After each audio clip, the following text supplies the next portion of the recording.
The 20th ALBA-TCP summit concluded in the Cuban capital on Tuesday with the adoption of political agreements and an action plan that endorses independence, integration and condemnation of foreign interference in the region. Security forces in Colombia committed serious human rights violations during a crackdown on mass protests earlier this year that left dozens dead, according to a United Nations report. Iranian authorities met with representatives of the International Atomic Energy Agency to discuss differences over the Joint Comprehensive Plan of Action, currently under debate in Vienna. From the headquarters of teleSUR English in Havana, Cuba, this is From the South, I'm Katrina Goss. The recently concluded 20th ALBA-TCP summit held in the Cuban capital ratified the commitment of its member states to genuine Latin American and Caribbean integration, which will make it possible to confront together imperialist bids for domination and the growing threats to regional peace and stability. We have more details on the summit in the following report by our correspondent Lisandra Andres. With the presence of Army General Raul Castro-Ruz and the leaders and heads of delegations of the ALBA-TCP member countries, the 20th Summit of the Latin American and Caribbean Organization concluded in Havana, the city that saw the birth of this alliance 17 years ago, with many challenges still ahead, according to Venezuelan President Nicolás Maduro. If we are able to put the economic, monetary, financial and productive issue at the center of our measures, I am sure that in the new era that has opened up, we will also find ALBA once again at the forefront of the revolutionary changes to which our people aspire. I believe so. I believe this will happen.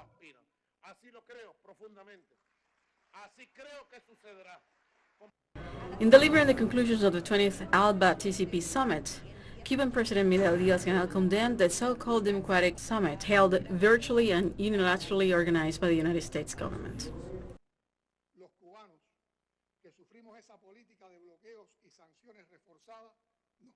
We Cubans, who suffer from this policy of blockade and tightened sanctions, ask ourselves, what moral grounds does the United States have and who gave it the authority to decide on a planetary level what democracy is? Can its support for governments and political candidates with ultra-right, neo-fascist, and extreme right-wing positions be considered democratic? How did the United States explain its malicious use of judicial systems, control of the media and digital laws to persecute, imprison and discredit progressive and leftist figures at this summit? Did it condemn the selective assassinations, massacres or the brutal repression of social protests, through which young people, the elderly, women and indigenous people were assassinated, mutilated and detained in countries of our region in this summit? Did we address in this summit the plans of the U.S. government to reverse the social progress achieved in Latin America by governments that legitimately won elections? How did the U.S. explain the coup d'etat in Bolivia that it encouraged and supported without hiding?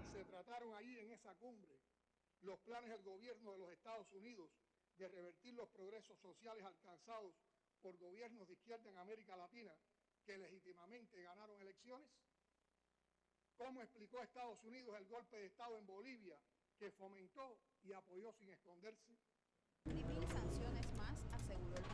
The Cuban leader assured that not even 1,000 more sanctions would be able to break the Cuban, Nicaraguan and Venezuelan peoples.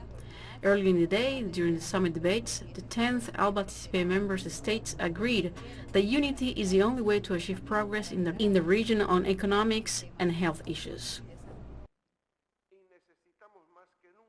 We need more than ever the solidarity, complementary and comprehensive support that only revolutionary and progressive governments can achieve through the unity of peoples and nations with a high social conscience.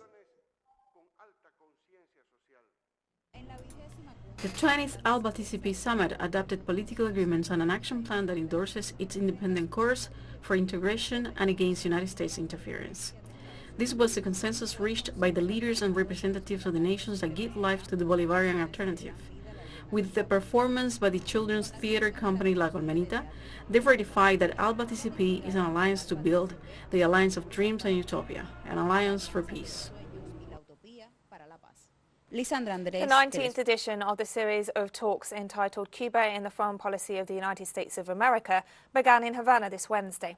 The conference, organised by the International Policy Research Centre with the co-sponsorship of the Higher Institute of International Relations, runs until Friday under the theme United States-Cuba Obstacles and Opportunities for a Sustainable Relationship.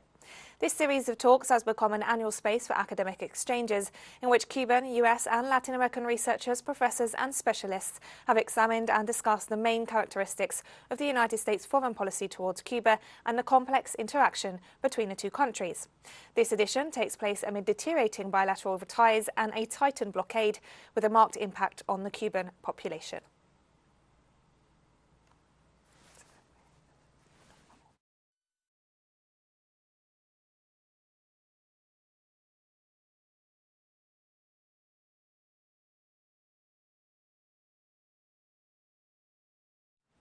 And referring to the recent decision by Nicaragua to allow Cubans to travel to the country without the need for a visa, the Director General for the United States at the Cuban Foreign Ministry, Carlos Fernandez de Cosio, underlined that the United States continues to fail to comply with the agreements reached with Cuba on migration. This was a sovereign decision taken by Nicaragua that we respect, but in no way it is an action taken against the United States, against our migratory agreements. It's a decision taken by the government of Nicaragua, and it's the people of Cuba who would like to travel to Nicaragua would take advantage of it. The fact is that the United States, it's not complying with its commitments in the migratory agreements. And that reality is creating problems that are not beneficial for any of the two countries, because the lack of fulfillment of their commitments with the migratory agreements is leading to irregular migration, to disordered migration, and that is something that both governments long ago committed to put a limit to and to work against. Yet the lack of fulfillment by the U.S. of its migratory commitments is creating that situation. Activities continue in Argentina in commemoration of December 19th and 20th, which marks 20 years since a popular uprising against neoliberalism that culminated in brutal repression that left hundreds of people injured, arrested and more than 30 dead. Our correspondent Carolina Silvestre brings us details of a photographic exhibition to mark the date. The National Library of this South American country was the venue for the photography exhibition and presentation of the book by journalist Paloma Garcia. My first book has to do with this work that I name Now That I Look, I See. Because to do it, I review more than 400 photos, 7 film rolls, and retrace the steps of one or the another, and review the film negatives of that moment. On the 19th and 20th, I was working as a journalist, and I was like many thousands of outraged Argentines, as the graffiti on the streets said after La Rúa decreed the state of siege. The state of siege, my ass. That's how I show up in the Plaza de Mayo with my Canon, and I realized that my tool was my camera. As witness and part of the darkest days Argentina has experienced since the return of democracy, Paloma explains the purpose of her new artworks. Once we understand that what we do when we make memory, when we leave a document and contribute to the memory of a country, of these professions that we embrace as documentary, filmmaking, journalism, photography, and we understand that there are many young people who did not experience that moment and can find in your photos something that calls their attention to keep looking, to go further back and understand what happened, that you can awaken their interest in caring about what happened. Questions that invite us to reflect and become aware of what happened so that it never happens again. It translates the atmosphere of the time, the atmosphere of the day bathed in pain, due to deaths, many of which she did not know, that had already happened at the time she was taking those photographs. And to be able to read that book now, to read those images in the context of what we know today is priceless. The survivors and relatives of the victims of the brutal state repression, which left 25 dead, hundreds wounded and detained, express the same feelings. It is a symbol of essential memory, and also, I always have this feeling that a social condemnation is to write the name de la Rúa, scratching the history books, isn't it? Of the policemen who shot at unarmed people. In my case, the Holmes movies of the moment I was wounded and I was lying on the floor with a lead bullet in my head by the police. Those images that document made it possible to accuse certain police officers, and it was used in other cases as well. These are several records of a reality not always remembered that made it possible to achieve justice in some cases, since the main culprit, former President de la Rúa, died unpunished. Carolina Silvestre, TeleSUR, Buenos Aires. And we'll be right back after this very short break. Don't go away.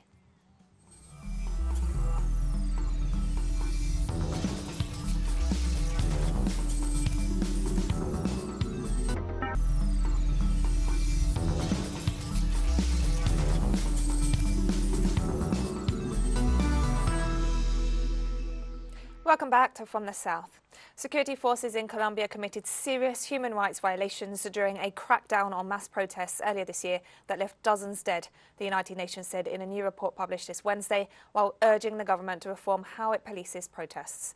The UN High Commissioner for Human Rights found that government agents used unnecessary or disproportionate force during the protests, which began in April and drew hundreds of thousands into the streets in anger over a tax reform proposal and the neoliberal policies of the Ivan Duque government, as well as ongoing violence by armed groups.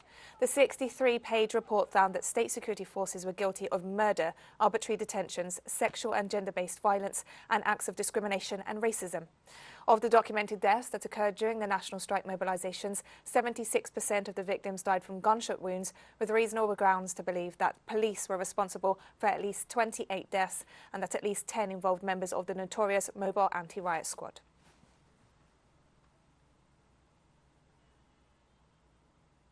The governments of Mexico and the United States set up a high-level security roundtable within the framework of the bicentennial understanding signed in October during the visit to Mexico by U.S. Secretary of State Antony Blinken.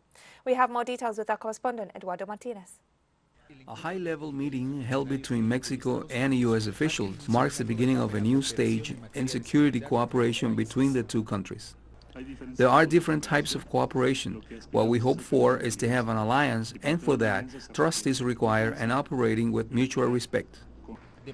Jointly, the governments led by Andrés Manuel López Obrador and Joe Biden seek to combat violence, cross-border crime, including human trafficking, money laundering, cybercrime, and illegal arms deals. It is the responsibility of both nations, but we recognize, as President Biden has said, that these weapons are coming from the United States. That is just one example of what is being done. On this point, the Mexican government has been emphatic in pointing out that every year some 500,000 weapons enter Mexican territory in an irregular manner. In 2019, according to official figures, these devices were responsible for more than 17,000 homicides on this side of the border.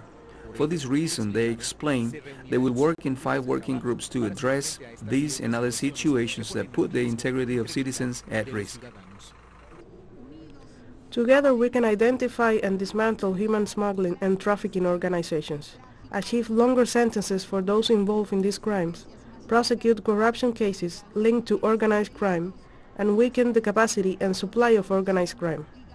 The results of the meeting will be the first obtained through the bicentennial understanding, which, among other conditions, marks the Mexican executive's request to maintain a relationship of equal and with full respect for sovereignty. Eduardo Martínez, TeleSUR, Ciudad de México.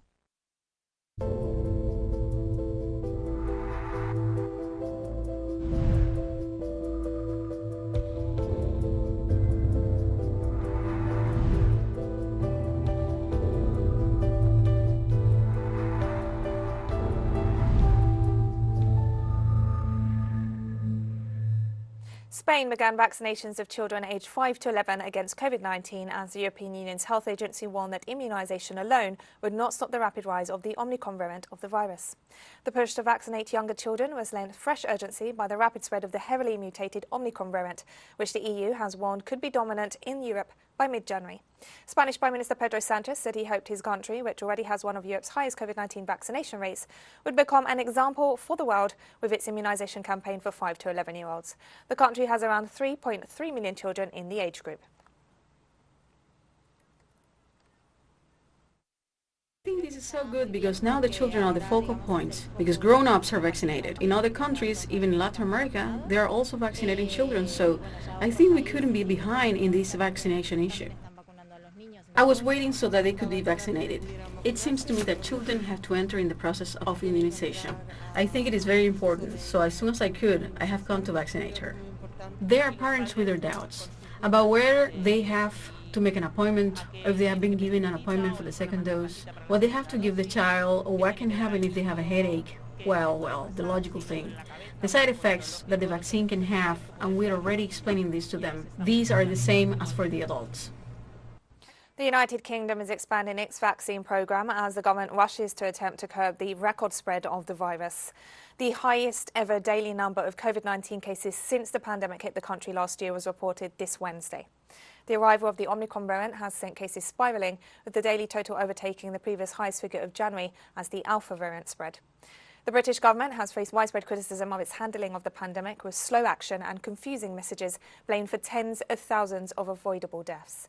Prime Minister Boris Johnson suffered the biggest parliamentary rebellion of his premiership on Tuesday and had to rely on opposition support to pass plans for tighter coronavirus restrictions.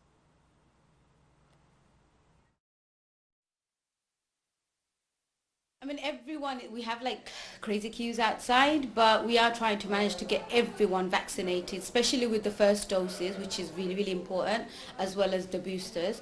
And we have like vulnerable people, all age categories. We have under 18s who are coming in for their first and second doses. We have the boosters, obviously, for the, 30 plus, 40. We have high, like really elderly, vulnerable people also coming in. I mean, I'm not surprised. I think it's about time. They should have probably done this a little bit sooner. But yeah, I mean, that's the way that this government has always been.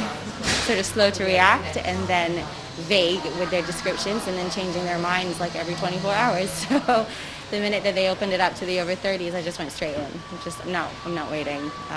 We need to get this sort of over and done with as soon as possible. Now we have more stories coming up after this final short break. Stay with us.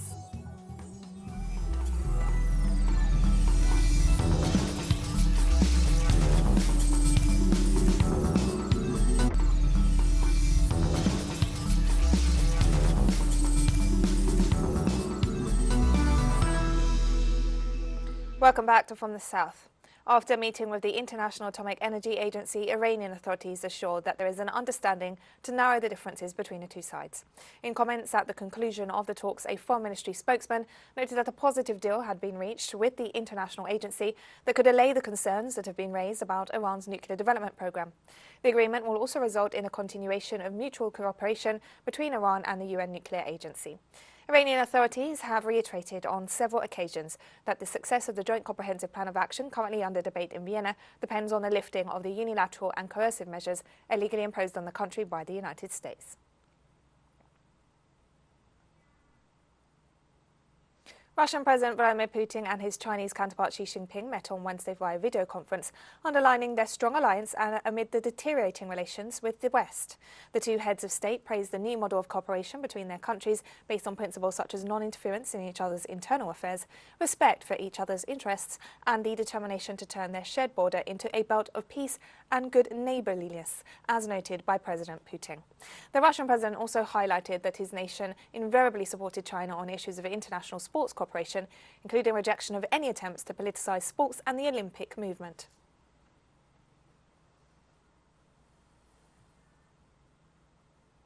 The terrorist war imposed on Syria for more than a decade has caused injuries of all kinds to thousands of soldiers who, though no longer able to undertake military work, have overcome the adversities to continue their lives in other fields. Our correspondent Hisham Wanas brings us the story of two such soldiers.